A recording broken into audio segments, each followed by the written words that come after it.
June 26th, Acts 27:31. Paul said to the centurion and to the soldiers, "Except these abide in the ship, ye cannot be saved." Paul had warned these sailors since before they left port. All through the voyage, their lives were in danger due to the mighty storm they'd faced. Never before had fear gripped these men's hearts like it did on this journey. Cargo had been overboard. Men were frightened, and some who had never prayed were no doubt considering it as an option. Paul had spent time in prayer, and God had sent a messenger, an angel, to give them good news. The message was that no life would be lost.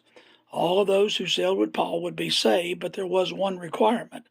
They had to abide with the ship. As long as they stayed on board and rode out the storm, they would be saved. If they considered abandoning ship, they would suffer loss. Oftentimes in the midst of our storms, we consider jumping ship. We think that we save ourselves by changing churches or getting away from the storm. We consider moving far away, running from our troubles. We want to pull up stake and relocate. And in our worst of times, with anger and fear and uncertainty controlling us, we determine that we could do better if we just left church. Besides, we never had this much problems until we came to this church, or at least that's what Satan tells us. So we quit church, jump into our man-made lifeboat, and we feel safe. But in the storm, the worst place to be is out of the ship. The ship is used to the storms. The sailor and captains have been through storms before. The ship is made to ride the waves, and on board is the safest place. Those little rafts and little boats cannot ride to the heights of those big waves. They'll overturn. They cannot survive the constant pulling of the waves and the beating of the wind.